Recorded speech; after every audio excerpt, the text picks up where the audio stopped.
Hello and welcome back to Paranormal NL Podcast. That's PNL Podcast for short, located in Newfoundland and Labrador, Canada. I'm your host and founder, Jen Noseworthy. Thank you for tuning in to UPRN, United Public Radio Network, 107.7 FM in Ireland and 105.3 FM on that Gulf. For tonight's Deja-Vu special on UPRN segment number 67, I've got a special guest waiting backstage from Poland over in Europe, who I'll bring on shortly. Now it's time to grab your favorite drink, a few leftover Valentine chocolate munchies, and get ready for the Deja Vu show tonight. Paranormal NL Podcast is sponsored by the BOG team. It's a boots on the ground BOG team doing historical paranormal investigations in Newfoundland, Canada. Smash those subscribe buttons and grab your PNL Podcast and BOG team merch at TeePublic on their link tree, Paranormal NL Podcast.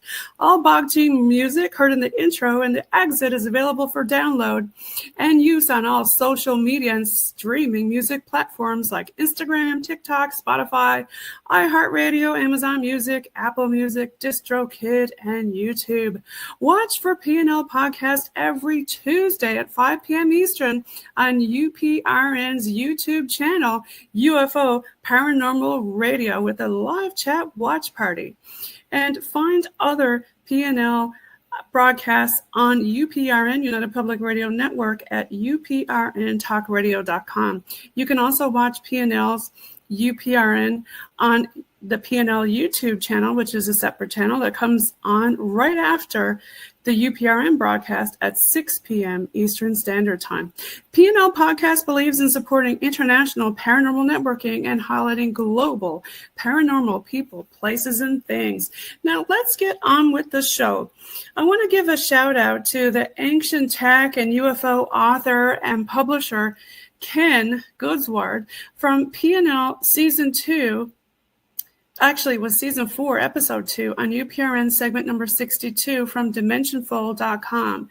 And a shout out to Mark Eddy from Third Eye Live, who introduced me to tonight's guest.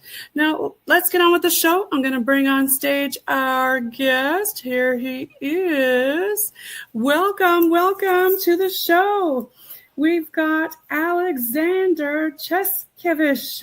I hope I got that right. Yes, that was a good one. Thanks for having me on, and hello everyone listening. Yes, thank you so much for being back on UPRN. I know that you were on there with Michelle before with her broadcast, and she's one of our UPRN producers. So it's an honor to have you on the PNL show. So may I call you Alek? Yes. Yeah. So, Alek, you're a Polish researcher and author. You want to tell me a little bit more about yourself to the listeners here? Yes, as you mentioned, I'm from Poland, the northernmost part near the Baltic Sea. I'm a researcher and author of Deja-Vu. Has everything already been? This was my first book. I can show it here. Then I translated it myself into English, and it was a very, very long story, but I started very early because I finished writing this book in my original language, Polish, just at the age of 17, and then I needed to wait till 18 to publish it, and then at the age of 19 I translated it into English and published it in English because I started very, very early when I was in the middle high school. I had background in most of the academic topics because my mother was a history teacher, my father engineer. We had plenty of books at home, so I was interested in all kinds of mysterious phenomena in the universe from a very, very early age. But you're lucky to have a mom and a dad with so many different books, and especially in history. Wow. I remember I used to have the those books, the Britannica, the encyclopedias. Mm-hmm. We have different ones here, in Poland. Yeah, we used to love looking through those when we were kids, but tell us more. Yes, so I started very early, and just because of my background, I was a good student. I didn't need to learn much, and I was having very high grades. But at some point, I started participating in competitions, especially historical ones, but also like English ones, because I was learning English a lot, which also enabled me to, not only be here with you today, but also on many podcasts all around the world, having my book in English and so on. And it was during my middle high school history competition that I started being interested in like what some people would call today alternative history, but I would say in the biggest mysteries of the history. Because for this competition, it was around, I was 15 years old or something. I needed to learn from actually not even history, actually from prehistory of humanity, previous species of humanoid beings like the hominids, Australopithecus, Homo erectus, and so on, up until actually the modern times of 1990s. So I needed to learn a lot, like the big picture, and it was when I learned actually this big picture, because I ranked very high in these competitions, I started questioning all that I was taught about when it comes to especially history. Is it all? Is this picture complete? And how do we know that there weren't civilizations before ancient Sumer, Egypt, or India? And how do we know that, for instance, our history may be older than we think it is? So it was at that time that I started questioning, and I digressed a bit from, let's say, casual or mainstream thinking about our history, and I went into, all the kinds of even ancient alien stuff, of course, Graham Hancock, Lost Civilizations, Plato. And here in Poland, we have a saying that every myth, legend, or a folk story has at least a grain of truth. This is like a Polish saying.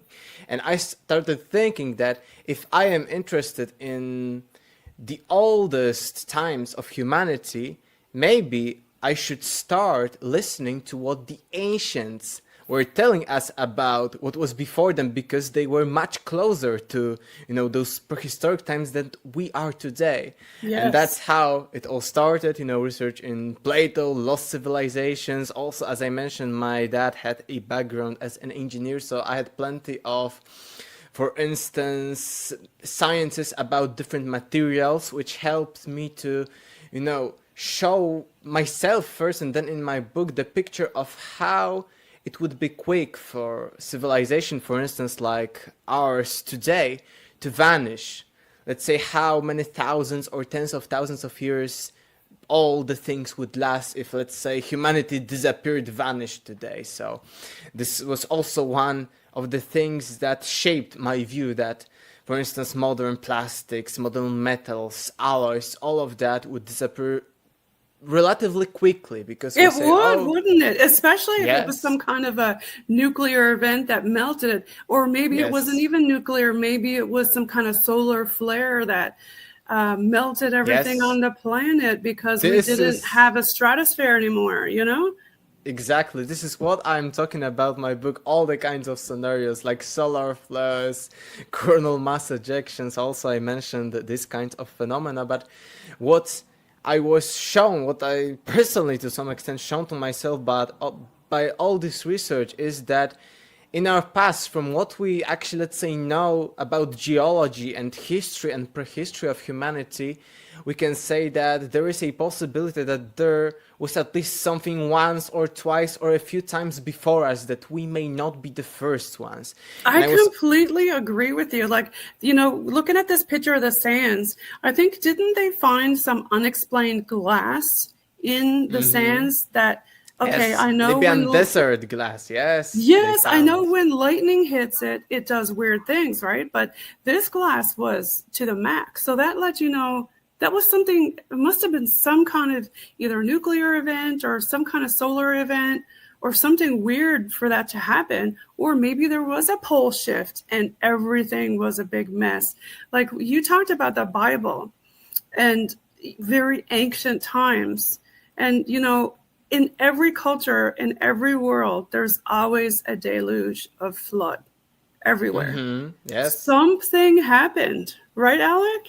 Yes. Actually, right now, because right now I'm a student still, and I'm studying, like, I'm having a personal schedule. I'm not studying just, some kind of bachelor degree in history, but I have a personal tutor, and I can, not go into irrelevant subjects for my research. They actually reached out to me first, the university, despite, some people would say, oh, this is pseudoscience. Here in Poland, they were very, very open, even when it comes to my research, my book, and they even wanted me. Right now, I'm in the process, in the following months, probably, I will be publishing even a scientific article under supervision, because I'm still a student, for one of the biggest national scientific journals in religious studies.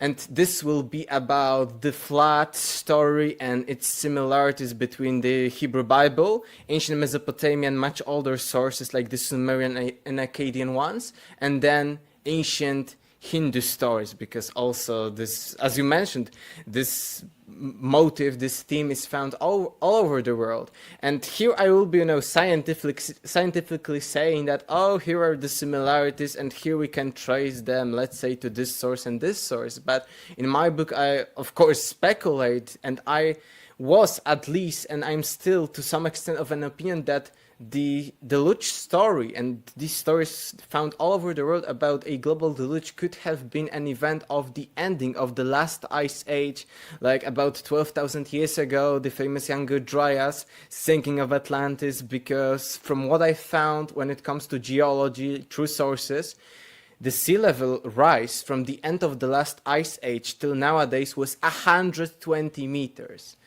I don't know if you use metric system where you air this program, but 120 meters is like a moderate size skyscraper. So imagine standing on a beach where you live. I was imagining, and 120 meters, this was the change of the sea levels. So I was, wow, if there was such a change, let's say even if it was over 1,000 or 2,000 years, as some skeptics are saying, I think it was a fact that there were some kind of places all over the world that were sinking suddenly, because let's say the glaciers were melting, part of the glacier went down into water, was chopped off, and it could have, created a huge mega wave or well, that's tsunami. Still happening now today. Yes. We see that happening in not just slowly, but very quickly. Mm-hmm. You see all these different movies that are hidden in plain sight, shall we say, about the desalinization, because everything is melting and the water temperature increasing. That is happening here in Newfoundland. Yes. We have great white sharks here. We've never had them before. The waters are getting warmer. We're getting all these different creatures who haven't been here before. Birds who are confused in their flight because of the solar flares and the magnetic sphere. All kinds of different animals are confused and coming here who've never been here before. Mm-hmm. Yes, and having to adapt to the new surroundings. And actually, you talk about water getting higher. We actually have the opposite problem here. Our water is drying up. Our drinking water in the city next to me in Torbay, their water is so low, there's actually mud in it, and there's a boil water ban. They can't drink their water. The wells are drying up. And it's not just that city. There's other towns that are having problems. So that's kind of scary. Yes, the climate changes have been happening all the time.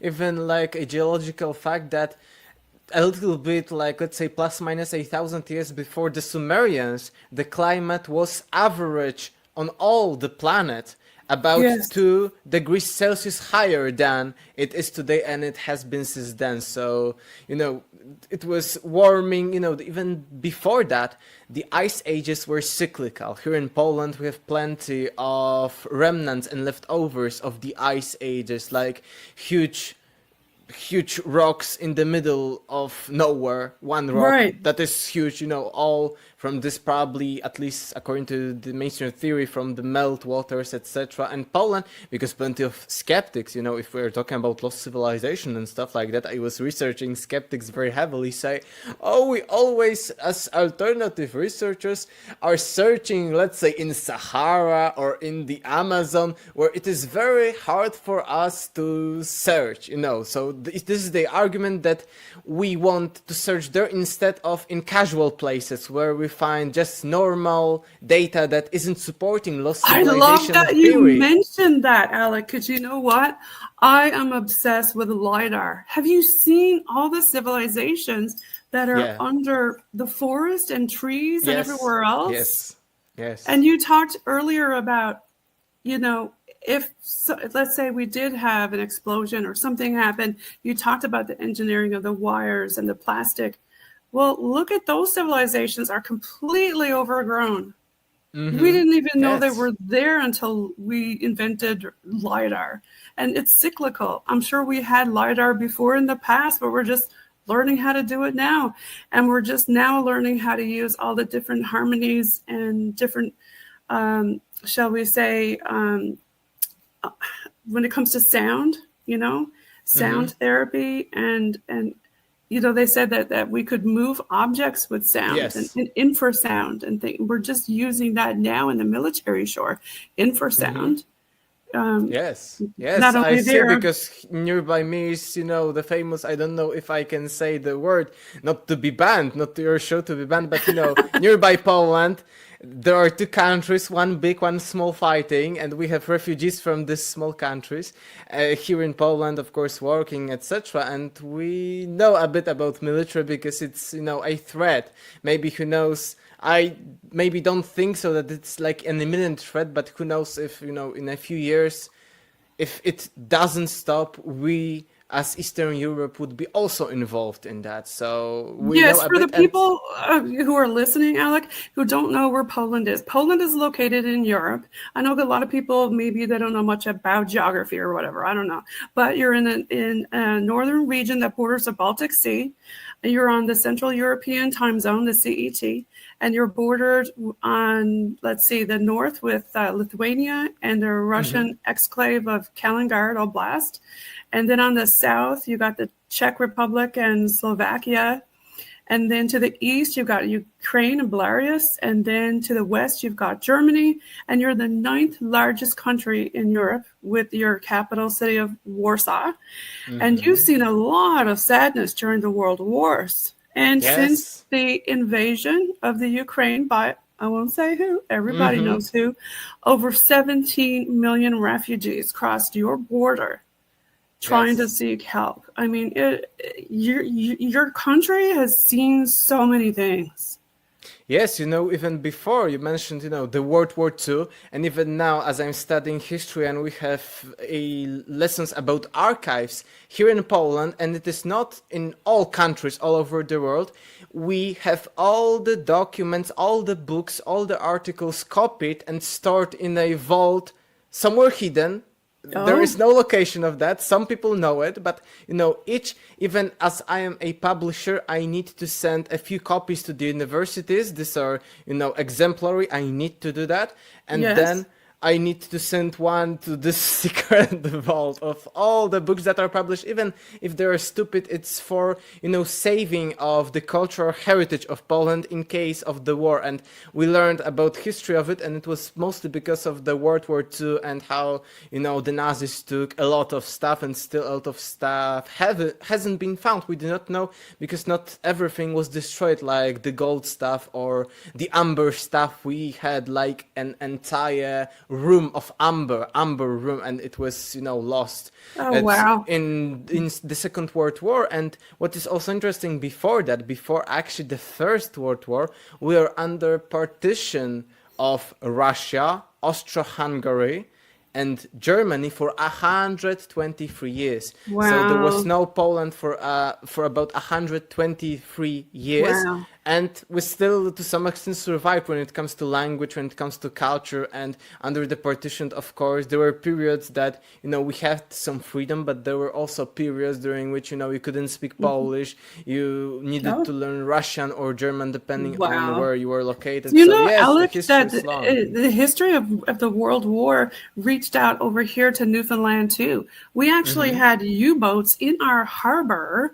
We had a chain across our harbor. They were going around trying to blow up our ships who were mining iron ore in Bell Island. And they actually did blow up 2 ships on Bell Island. And with the Nazi U-boat, we actually have the medals of one of the families or something from one of those boats over in the museum in Belle Island.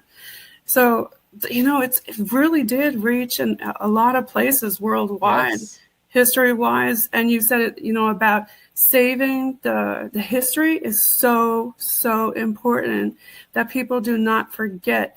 We just had, not too long ago, this is pre-recorded show, November 11th, we shall not forget. There's a reason why we shouldn't forget, right? We don't want that to happen again. Just like you were talking about the cyclical end of the world. We don't want that to happen again.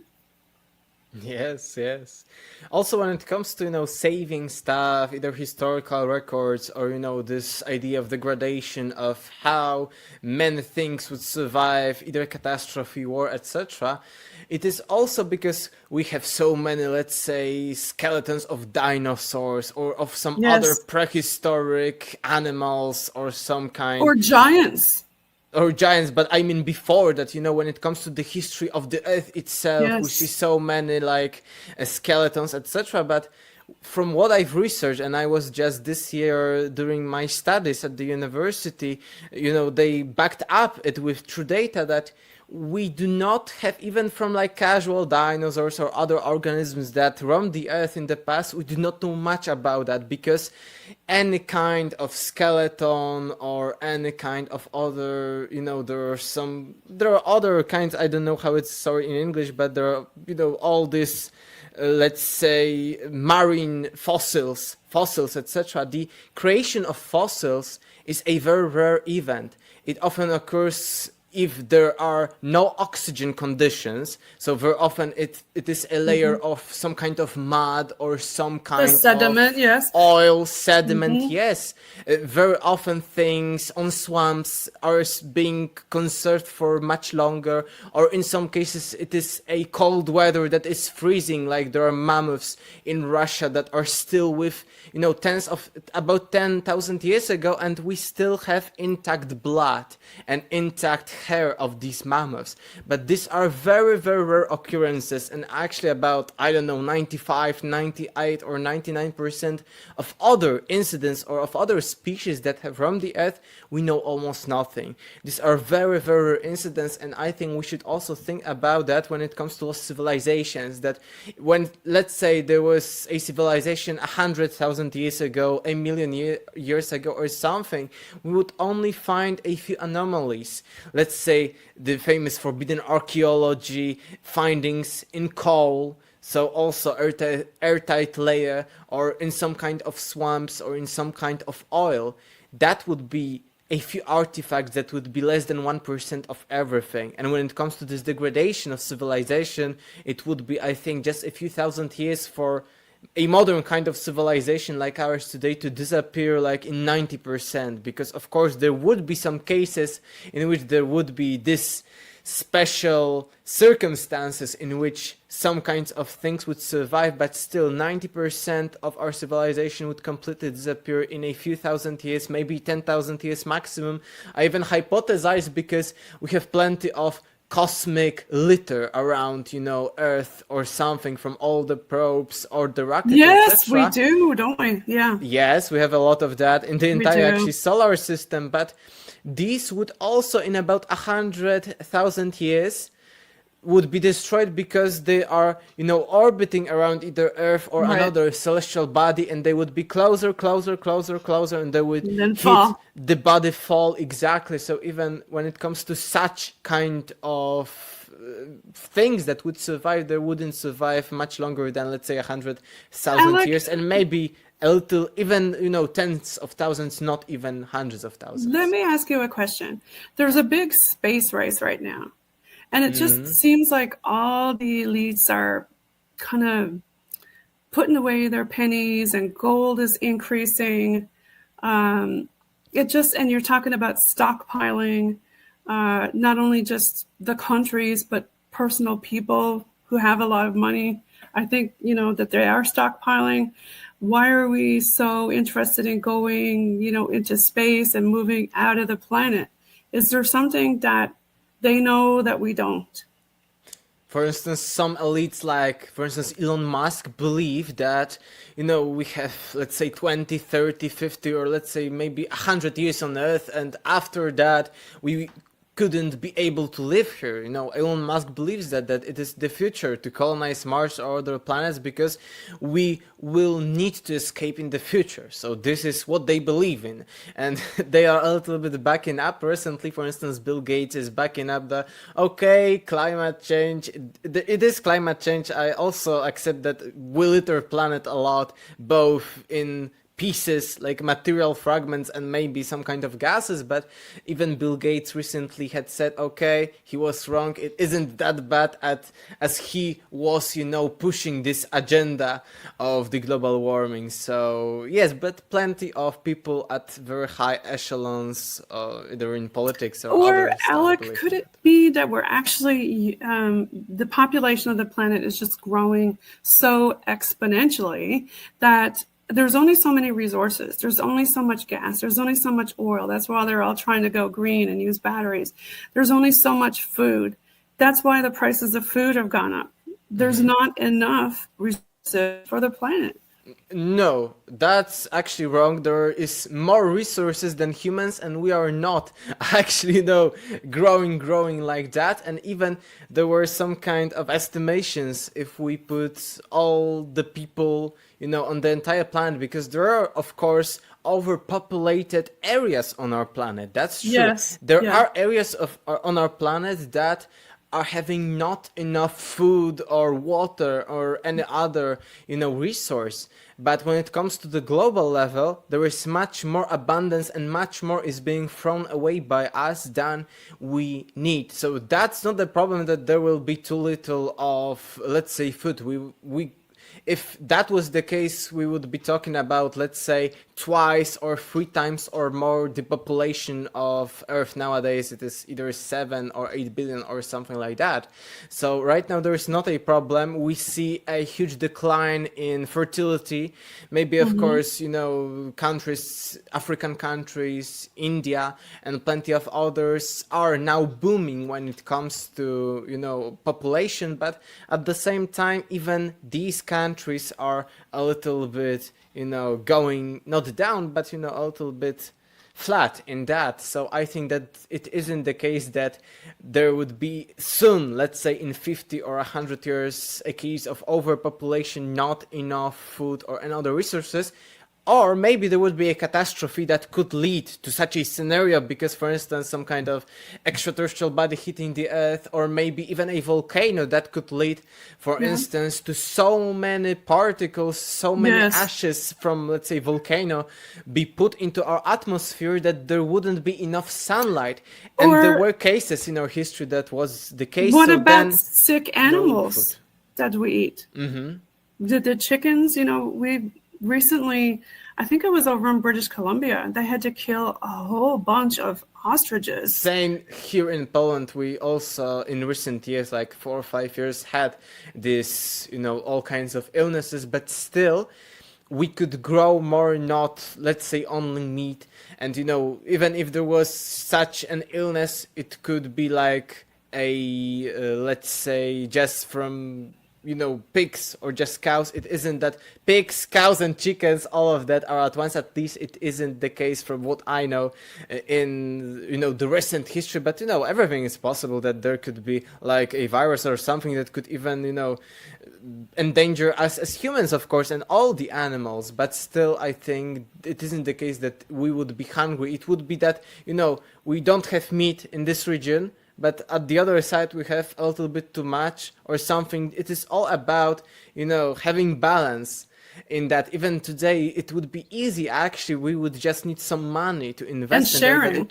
It would be easy for us to share enough so that there wouldn't be hunger. But, it's very resourceful wise when it comes to money, logistics, because you need to pay someone to send, you need some technology to preserve the food because, it will expire and so on. This is, there are plenty of threats about But what this about topic. the climate affecting the crops worldwide and the bees? Because if we don't have the bumblebee, we don't have crops. We don't have food to that will go pollinate everything.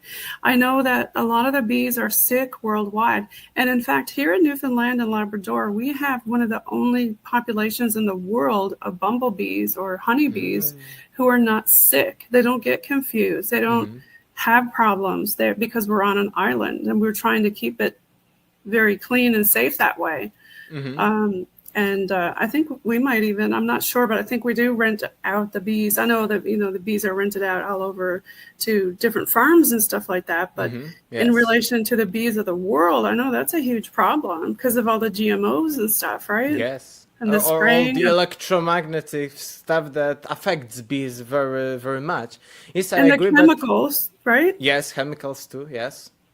Yes, I agree. And here in Poland, we have similar things when it comes to bees and other. But, at least from my experience here, and I think in many other regions it is too, that not all plants are pollinated by one single, let's say, even a multiple species of bees. There are other insects that pollinate different plants. So, Butterflies. Yes, or there are also pollination without insects in other ways. So it all depends on plants and what we will, use in the future. So if there could be a shortage, as you mentioned, in meat or in some kind of, cereal or something like that. But, I think that long term, let's say 100 years from now, with all the current population growth, etc., if there wasn't some kind of catastrophe that was outside of these natural things, like something hitting us or a war or something, I wouldn't say, in my opinion, that would be the case, that we would have on a global level, full level shortages of any kinds of that. I think it's a lot related to the economy too. You see my brother, he works in the mining industry, and he said when you see gold go up, that's usually not a good sign. I mean, it's good for them, but usually it's a global sign of uncertainty. And, if there was a big depression again worldwide, would that cause a lot of problems?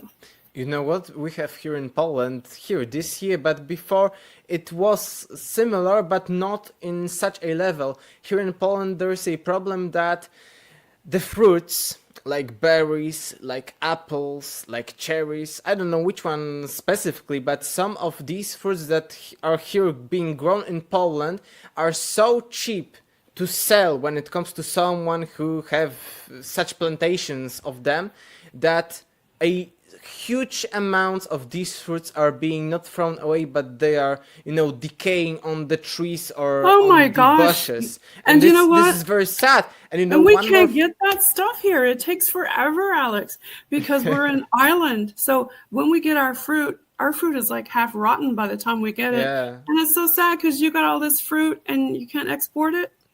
Yes, but it's some is exported, but still it became so cheap. It's so expensive for me, let's say, as a customer to buy at that store. Even local fruits, they are very, very expensive. They're getting more and more expensive. But we know what they also did.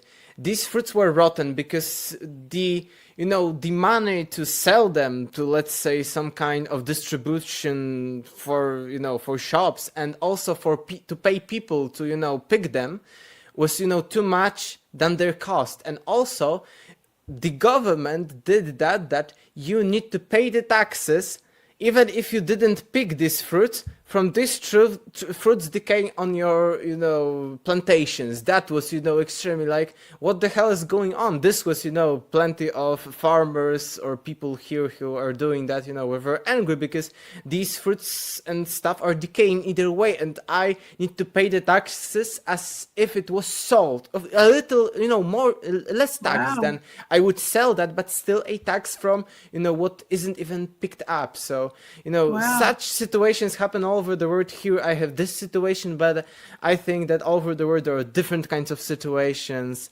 And the same like in book publishing, you need to give distribution 60%, and they then even cut more and more, and that's why some authors have like $1 or even less here in Poland, for one copy of their book. So the same in food industry and in plenty of other industries. That's why I think plenty of corporations want to have control over such areas, because because then it is much more profitable to them. And then if you think about conspiracy theories, then they can control, what is given, what is available to just ordinary humans. Wow.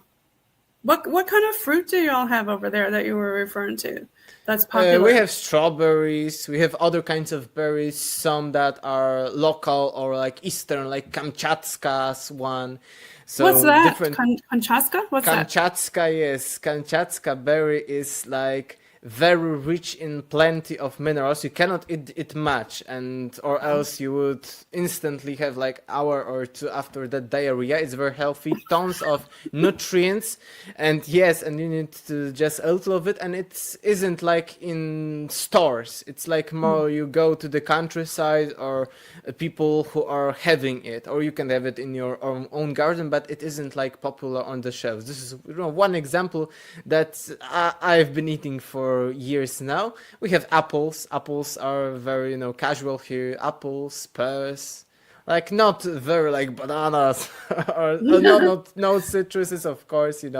We have like a temperate zone, but with this emphasis on the colder side of it. So, but berries are here, potatoes and stuff like that. Sounds similar to ours. We have a lot of Yes. berries.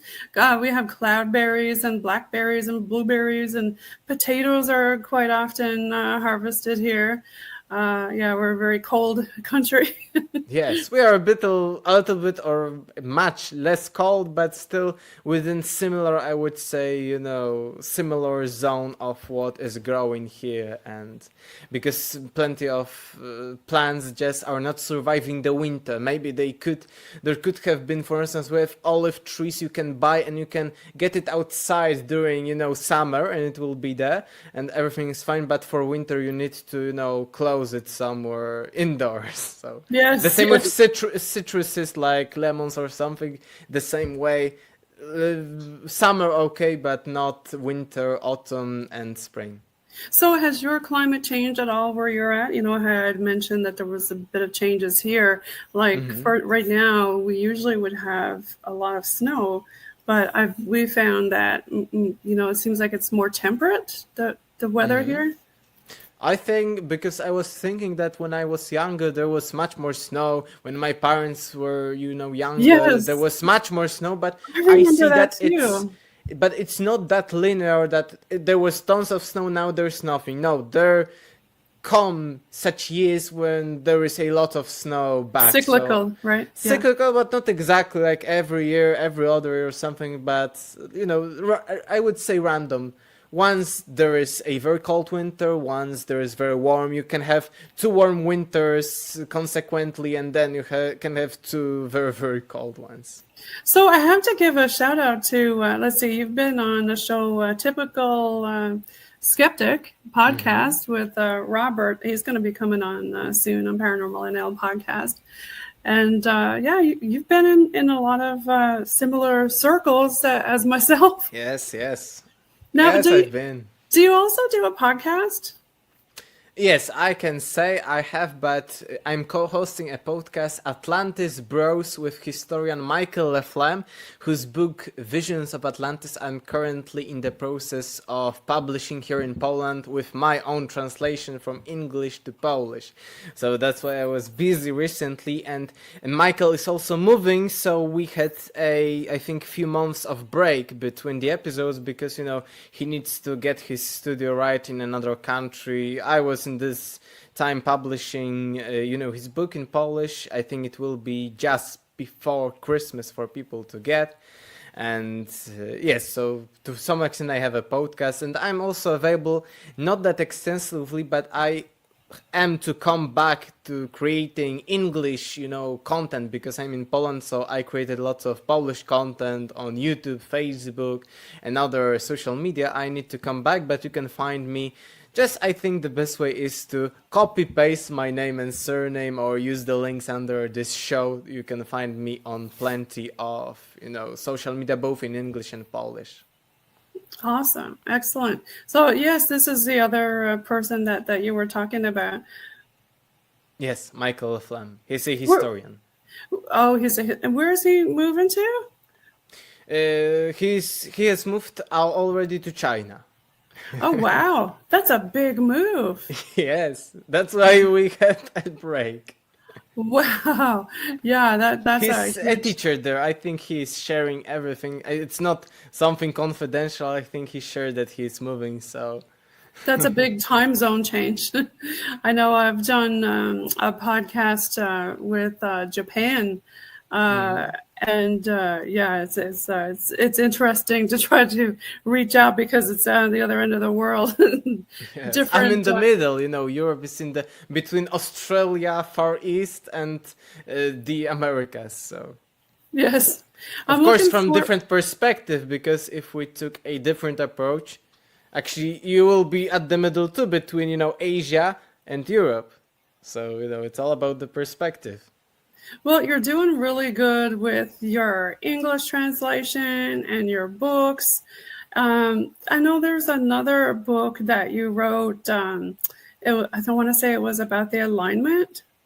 Yes, it was it was published as a book on Amazon, but it was like an article that was available to get in print.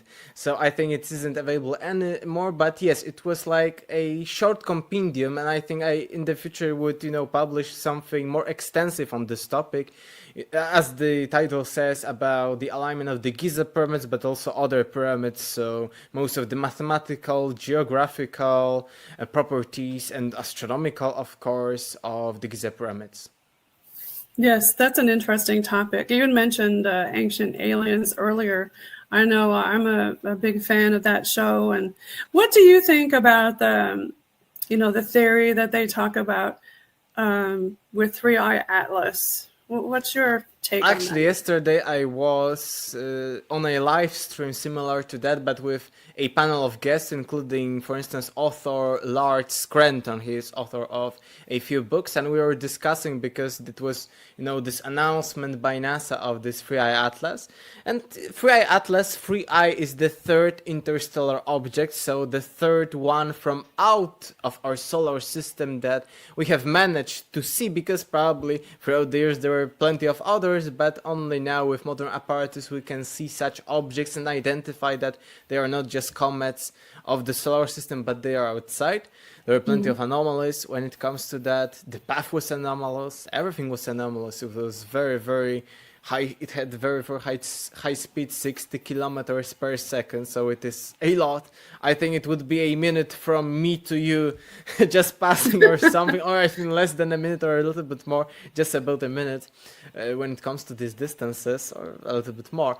But it's very interesting whether it's a natural object, comet-like object, or whether it's a spacecraft or something, because even if it is just a comet, it provides us a lot of information because it is anomalous, because it is coming from other regions, and other regions that are so far away that, we are checking by telescopes what particular, let's say, star systems and planets are emitting, what radiation they're emitting, and by these radiations we can say, oh, this is gaseous planet, oh, this is a planet similar to Earth, for instance, that could have life on its surface. But what is interesting that there are so many anomalies about this Three-Eye Atlas that, it is like a material, let's imagine it was from this part of the planet. We know just this is a gaseous planet, this is a similar to our planet. It is, a true artifact from this very, very far away. It is said that it is older than the solar system itself. So it can provide us, even if it is a comet after all, with information that maybe in, far distant parts of the universe, matter behaves differently. Of course, we know maybe composition of certain planets or stars may be different there, but maybe matter behaves differently. Maybe there are completely new atom configuration into, new, just as we have, gold, silver, etc., all the periodic table of elements. Maybe there are new elements there. So even if it would be a comet, it can provide us with plenty of information. And I said yesterday that, they say, oh, everything says it is comet-like objects, but I said that if we were very, very advanced, let's assume, like advanced thousands or tens of thousands of years into the future, and we wanted to probe something like our solar system, we see, oh, here is a solar system with something like Earth that may have intelligent life on it just as us, we wouldn't send a flying saucer or some kind of angry looking extraterrestrial ship, because we would scare these people out or their other. And also I made a point that not only it is about scaring people, that we could send something that looks natural, looks just like comet, looks like something that these people know, so they think, oh, it's just a comet, nothing, and we have all the information gathered by just, being close to them. But I also mentioned that very often things that are natural are the most efficient, because nature did all of the years, or maybe intelligent design, to create all of the most efficient things. Like for instance, engine in cars are not efficient, either gasoline or let's say electric engines in cars are also not, let's say, 100% never efficient, electric motors. But in our own bodies, human bodies, we have something, biological structure inside of us that is behaving just like an engine. So it is giving this circular motion, and it's almost 100% efficient. We try, maybe let's say 50%. I think gasoline cars have like 20 something, 30% efficiency, but now we see something inside of us that has almost 100% efficiency. And you know what? Maybe if we're so advanced, we would see, maybe this comet-like structure would be the most efficient to get there. Maybe sending something that looks like a comet would be more efficient fuel-wise, for instance, or in many other cases faster than sending a craft, like a saucer or something. So this is the second argument. What do you think about people saying that it's Planet X, or it's, the Anunnaki or something like that? Anunnaki faster, but not the Planet X. I think it isn't behaving like a planet. It's too small for a planet, because, it's whether it is, the biggest estimations were 40 kilometers in diameter. Now I think it's between like 5, 3, 7 kilometers. So it's too small for sure to be the Planet X, Nibiru, or anything else. But when it comes to Anunnaki or any other kind of extraterrestrials, they might have sent it to probe the solar system, to probe the Earth. So that would be my better guess. I was thinking about that too, like a probe, because we do that, when we go somewhere, we don't know what it is. For example, when we went in to maybe some caves or something, we have this technology now where, we get the camera and stick it in there and look around. Maybe that's a big camera or something. Yes. And are they here, Alek, because there's going to be some kind of worldwide event that we don't know about? Are they watching us? I will tell you my own theory that it's most close to me when it comes to ancient aliens or anything UFO, UAP related. I think that such beings could be something like ghosts, like not exactly material beings like we of flesh and blood, or like robots of metals, but I think, and from, for instance, experiences that people are sharing with DMT, ayahuasca, etc., and the stories of teachers of mankind who taught civilization, because all over the world most of the civilizations said that it were teachers of mankind, whether gods or demigods, that taught them the basic stuff of civilization. And right now I'm analyzing it very historically with sources, true sources, translations at least, of course, not maybe in all original languages, but they are very, very descriptive, very, very exact. It is said this person, let's say God, taught humanity this, and this, and he taught us to build canals, he taught us to, create this kind of shelter, to this kind of wall. These are very descriptive, like in some cases, like parts of technical details about certain building styles, or how they created bricks for, cities in case of the ancient Sumer. So these are very interesting all over the world, Egypt, Sumer, and even primitive people.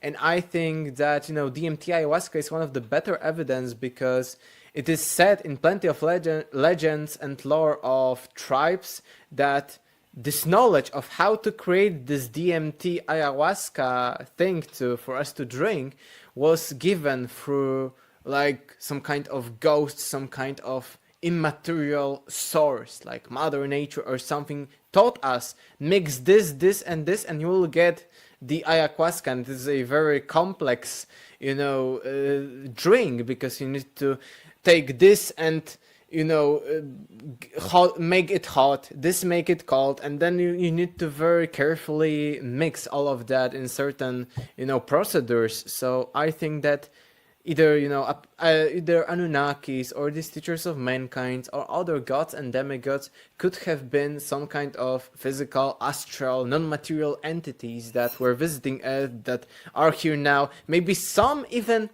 UFOs, UAPs, visitations, because in at least a few, maybe not most, I wouldn't say that, but in a lot of these cases, it isn't like material that you can touch. In some cases, yes, it is. There are descriptions that, oh, you can touch that UFO, let's say. But in plenty of cases, it is, that's why we see, oh, this is only some lights. Don't worry about that. It's no craft or something. But I think it may be whether something about plasma, whether something about even energy beyond somehow. Energies that Yes. even we do not know how to exactly measure with scientific apparatus. Maybe not energy in a sense of physics, but energy beyond that, or some kind of Right. multidimensional stuff. So this is my theory, that most of these aliens, ancient aliens, were these kinds of entities, like Yes, later sure. in Look Christian at, times, angels Eno- and demons. Yes, and Enoch, that Yes. device that he saw was very confusing, but to an engineer, that looked like an engine or some sort of machine. And you had talked about building things. Well, I mean, look, he told us how to build the ark and all these other things. And why is it all over the world? It's always somebody from above who gave us a knowledge. And all the magic found even in cultures that were isolated of each other, some kind of magic, some kind of ghosts, Yes. spiritual stuff that is basic Yes. of all the human experience. I've researched it even scientifically, and the scientific answer to the spirituality, ghosts, etc., or soul would be that people heard that heart is beating, and it was independent of their thought. They said, oh, it is beating. Oh, my gut is working while I'm eating. It is something more. It's some kind of spirit. It's some kind of ghost. This is their official explanation of some kind of anthropologist of how spiritual beliefs came about, because they've seen that some things are independent of, let's say, me, physical in flesh, or I may have something you will touch here and my hand will move. So they thought that there are some kinds of ghost souls or anything that is mentioned all over the world. But I think that it isn't like the best description and example of how it all came about. And I think and I believe that there is much more to the matter and to the material physical realm. And I think just at the end, I would also say I was very, very into philosophy of science, how science works, because I saw, I was wondering why they call it pseudoscience and this is science, what is the difference, and so on.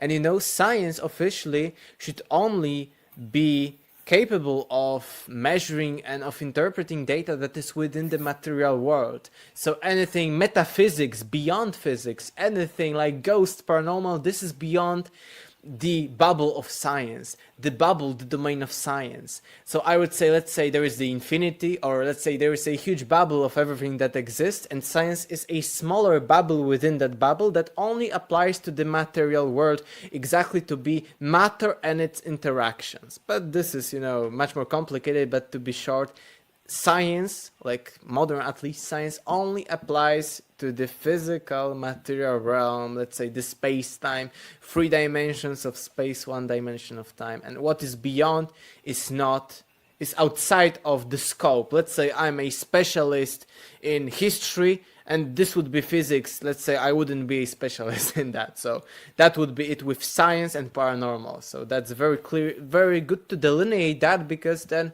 someone say, oh, this is some kind of paranormal is pseudoscience or false or something. No, it is just beyond the domain, beyond the scope of science. In most cases, not all. Yes, definitely. A lot of people talk about different dimensions and things like that. And I believe that like we had talked about energy and things like that. I think it's all about energy and things like that. And it's only now that people are, I think, beginning to learn and understand that when it talks about different vibrations and things. We mentioned that earlier. So yeah, it's all very interesting to talk about. Well, I think we covered a lot of different things, and I'm really looking forward to more of your books and more of your research. And I really appreciate you being on with us today. Alex, do you want to tell people where they can find you and your work? Yes, I think the best way would be to copy and paste. If you don't have any links, copy paste my name and surname, and you will for sure find me very quickly on the internet. YouTube, Facebook, Instagrams, or something like that. And my book is Deja-Vu Has Everything Already Been. And if you are specifically searching for it in Canada it is on Amazon Canada. It's also on Amazon US, but on Amazon Canada, probably just copy paste either title, Deja-Vu Has Everything Already Been, or my name and surname, and you will for sure find it. And I highly recommend it. It is 450 pages with footnotes, bibliography, so with everything. It is, as I mentioned, as we are talking about, speculative outside of, let's say, academia, but it incorporates, it shows what is known and what is yet to be discovered, what is unknown. It is like a metaphor of the legendary hero that is on the verge of the known world, of the world or the kingdom that is being destroyed, and on the unknown, on the adventure. So here it is, and here you can see links. I think the second one is Canada. Yes, Canada, Deja-Vu Has Everything Already Been, Aleksander Czeszkiewicz, and probably you will also find me on plenty of other podcasts. I've been in your network twice or 3 times if we consider also other shows, like not only Michelle's shows, but also others. And I've been on plenty of podcasts, both in Canada, Australia, US, UK, and I hope to be in even more. Because yes. I have so many things to say. It is very quick for me all this time we are talking, and plenty of other topics that I haven't discussed at all. So you will find plenty of more Atlantis, pyramids, megaliths, and many more, both in my book and other conversations. Thank you very much. I really enjoyed that. Well, thank you so much for again being on the show today. And you can see on the bottom of the ticker where you can find Alex's website. And this is your last name, global.com. And you can find all this awesome information there. You got your main page, the blog, the books, and how to contact you. Yeah, this is the old cover. There is a new one just I've shown, and the one on Amazon. This is the old That's one. The old one, there was, right? Yes. But everything's good. Yeah, I love all your websites and stuff. Everybody, make sure you follow Alex and check out all of his information and his books, where to find him, and definitely check him out and follow him. So again, thank you so much for being on the show today. I am going to share the main picture again that I had up behind us there, the Deja-Vu. And is there any kind of music that you'd like to listen to? I usually pull up something mysterious concerning our conversation. That's something mysterious. I've got dance, I've got rap, or I've historical, got rock, so or no, metal. Not historical, like old one, but you know I've what got I mean. Something space, maybe. That is space that fits the vibe of our conversation. Yes. So let me pull this one up, and then we'll peace out to the little bit of music. I don't think I've had this one on the show yet. It's called Into Space. And all Bog Team music is created by Robert Dumond, and he also creates all the different things that you see on the P&L Podcast link tree. I'm going to remove this and put the link tree up, because we still have a few minutes. So while that's playing, we can put the link tree up. Yeah, this is the first time actually I've heard this one. Here is, if you're looking for Paranormal NL podcast, this is our link tree. It's just an example of what it looks like when you're trying to find it. And it's got the UPRN there, the Bog Team YouTube channel. And when you go to Facebook, go to the group. Don't go to the page. The group is where we hang out, where you can find all of the podcasts and the upcoming podcasts. We're on Instagram, we're on TikTok, Spotify, iHeartRadio, Amazon Music, Pocket Casts, all over the place. And if you're looking for some merch, you can head on over to the TeePublic, and we've got some merch over there too. And if you want to check out the International Paranormal Alliance link tree, you can also go there and see other podcasts if you like this one. And I think that Alex is actually going to be joining the IPA. So yeah, congratulations on that. We're glad to have you. Thank you. I really enjoy actually all of the shows connected with you, all of this web of shows. I think it's a great thing to have. I don't see such things here in Poland or in Europe on a bigger scale, or at least I haven't heard of them, and so I'm really into such kinds of projects. Well, thank you again, Alek, for being on the show, and you have yourself a wonderful night. I'm going to stop the recording there now. Thanks, everybody, for listening. You're listening in on UPRN 107.7 FM in New Orleans and 105.3 FM on that